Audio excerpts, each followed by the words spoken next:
이사야 54장 4절에서 6절입니다. 두려워하지 말아라. 내가 이제는 수치를 당하지 않을 것이다. 당황하지 말아라. 내가 부끄러움을 당하는 일이 없을 것이다. 젊은 시절의 수치를 잊으며 가부 시절의 치욕을 내가 다시는 기억하지 않을 것이다.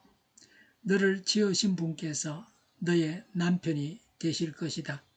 그분의 이름은 만군의 주님이시다. 너를 구속하신 분은 이스라엘의 거룩하신 하나님이시다. 그분은 세상의 하나님으로 불릴 것이다. 버림을 받아서 마음이 아픈 너를 주님께서 부르신다. 젊은 나이에 아내가 되었다가 버림받은 너를 주님께서 부르신다. 너의 하나님께서 말씀하신다. 아멘. 우리의 삶에는 깊은 흔적을 남기는 고통의 기억들이 있습니다. 지나온 세월을 돌아보면 때로는 생각하는 것조차 괴롭고 부끄러운 순간들이 있습니다. 국가적으로나 개인적으로나 어두운 터널을 지나올 때 우리는 깊은 상실감과 고립감을 경험하게 됩니다. 이스라엘 역사 속에서 가장 어두웠던 시기를 떠올려 봅니다. 이집트에서 종살이를 하며 겪었던 수치와 비참함은 대를 이어 내려온 깊은 상처였습니다. 또한 군사력을 앞세운 잔인한 강대국 아시리아의 위협 앞에 이스라엘은 늘 떨며 두려워해야 했습니다. 이런 역사적 고통은 단순히 과거의 사건으로 끝나지 않습니다. 오늘을 살아가는 우리의 마음 속에도 비슷한 모양으로 찾아옵니다.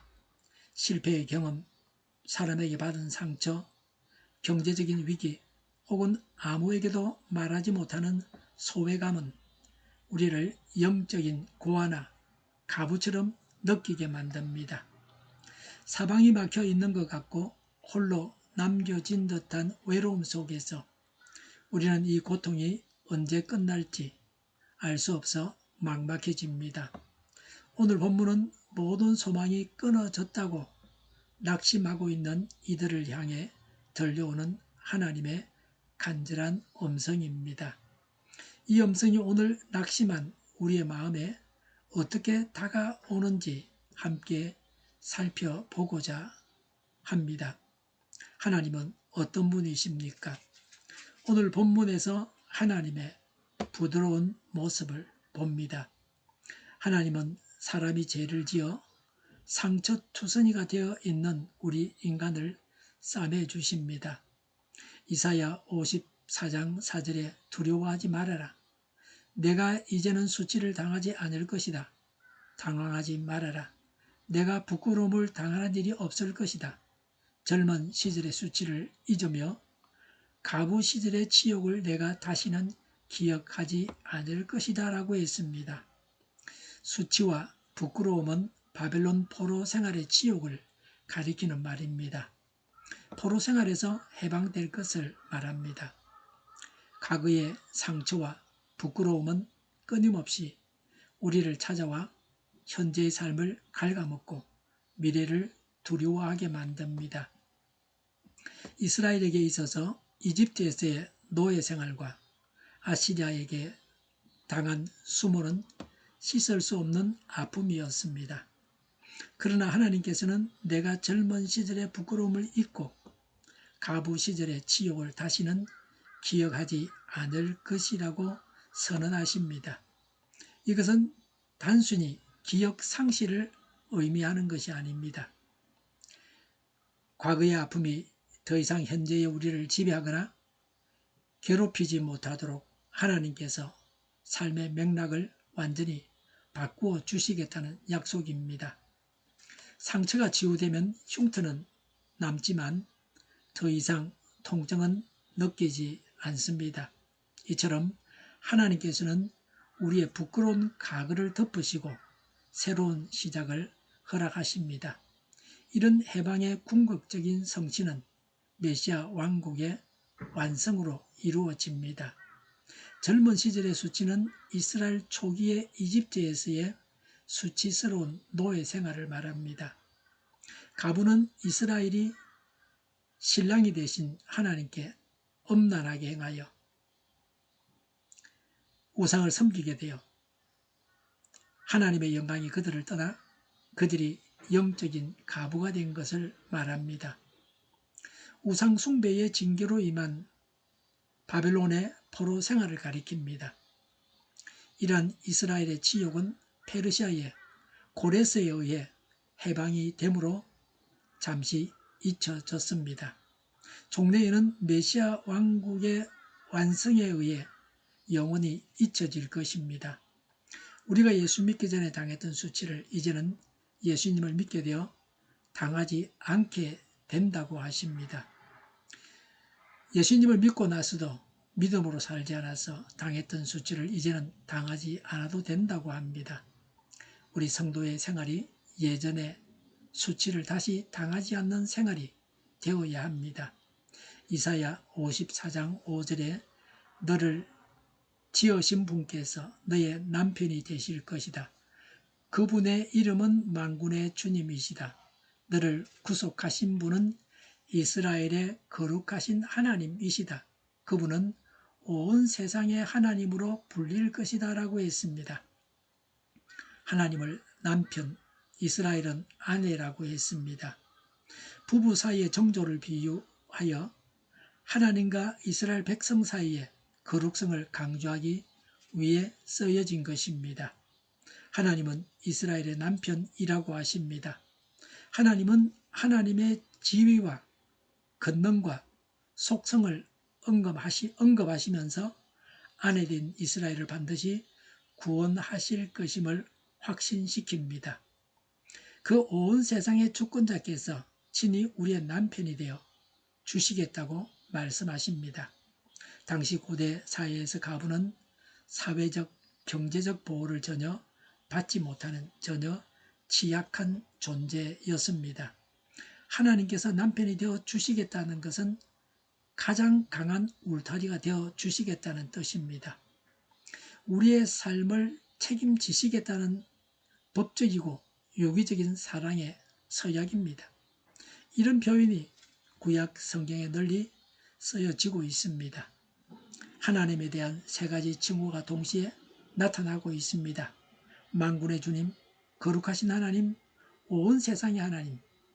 그래서 이스라엘을 반드시 회복시키실 것을 강조하고 있습니다. 우리를 도우시는 분은 온 우주 만물을 창조하시고 다스리시는 전능하신 하나님이십니다. 이집트의 거대한 신들이나 아시리아의 막강한 군대보다 비교할 수 없이 크신 분이 바로 우리의 하나님이십니다. 이스라엘이 포로 생활을 하는 동안 하나님은 이스라엘의 부족신 정도로 취급을 당했습니다. 하나님은 자기 백성에 대한 구원 사역으로 인해 온 세상을 다스리시는 만유의 하나님으로 알려질 것을 예언하고 있습니다. 하나님은 하나님의 능력으로 우리를 반드시 회복시키십니다. 하나님을 믿어서 우리는 구원받는다는 확신을 가질 수 있습니다. 하나님의 전능하신 능력으로 우리는 구원받습니다. 이사야 54장 6절에 버림을 받아서 마음이 아픈 너를 주님께서 부르신다. 젊은 나이에 아내가 되었다가 버림받은 너를 주님께서 부르신다. 너의 하나님께서 말씀하신다고 했습니다. 드라이드는 그의 음성은 한밤중에 다가오듯 고요히 우리의 관심을 끌고 한여름의 미풍보다 더 온화하다고 했습니다. 이스라엘은 우상 숭배를 하여 남편에게 버림받은 음란한 아내라고 합니다. 하나님은 저 멀리 높은 보좌에만 계시는 분이 아닙니다. 상처받아 마음이 찢어진 자의 곁으로 친히 찾아오시는 분이십니다. 가장 행복해야 할 순간에 거절당하고 버려진 영혼의 깊은 슬픔을 하나님은 정확히 알고 계십니다. 세상은 쓸모없어진 존재를 외면하고 버리지만 하나님은 버림받아 우는 자를 향해 먼저 손을 내밀어 부르십니다. 이 부르심은 조건 없는 수용입니다. 깨어진 관계의 완전한 복원을 의미합니다.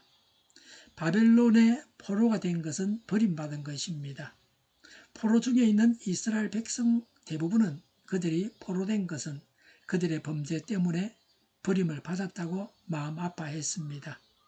하나님은 사랑으로 조건 없이 용서하시고 다시 아내로 맞아들이셨습니다. 하나님은 우리의 남편이십니다. 따라서 우리가 잘못을 저지르고 하나님을 실망시켰을지라도 하나님은 우리와 가장 긴밀하고도 깊은 사랑의 관계를 유지하기를 원하십니다. 잘못한 일 때문에 고민하거나 낙심하지 않습니까? 마음을 터놓고 하나님께 말씀드리시기 바랍니다. 기꺼이 받아주십니다. 더 이상 우리 혼자서 괴로워하기만 해서는 안 됩니다. 하나님은 우리를 용서하시고 받아주십니다. 이런 하나님의 부르심을 들으시기 바랍니다.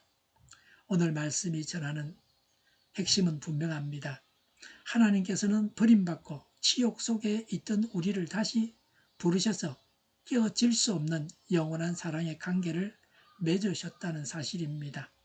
과거의 이집트나 아시리아 같은 거대한 절망이 우리를 에워싸고 있을지라도 온 세상의 주인이신 하나님이 우리의 남편이 되어 주셨기에 우리는 더 이상 부끄러워할 필요가 없습니다.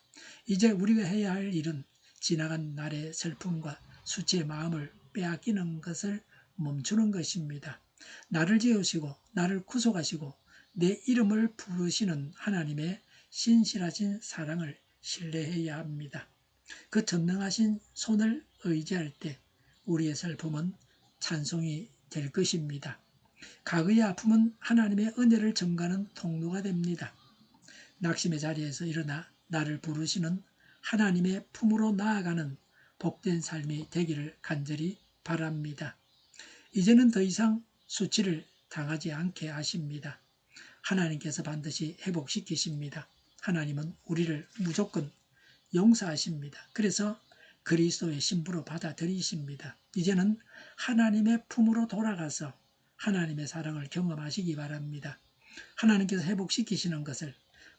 회복시키시는 것을 경험하시기 바랍니다. 우리는 하나님 안에서 기뻐하며 안식할 수 있습니다. 엄마 품에 뛰노는 어린아이처럼 기뻐하고 즐거워할 수 있습니다. 하나님께서 주시는 천국을 지금도 경험할 수 있습니다. 하나님께서 우리를 구원하셨기 때문입니다. 기도하겠습니다. 전능하시고 자비로우신 하나님, 지나온 삶의 구비마다 남아있는 부끄러움과 상처로 인해 여전히 두려워하고 소외감을 느끼는 우리의 마음을 고쳐 주시옵소서. 강대국의 위협 앞에서 무력했던 이스라엘처럼 세상의 거대한 문제 앞에 작아지는 우리를 긍휼히 여겨 주시옵소서. 만군의 하나님께서 친히 우리의 남편이 되어 주시고 보호자가 되어 주시겠다고 선언해 주시니 감사합니다.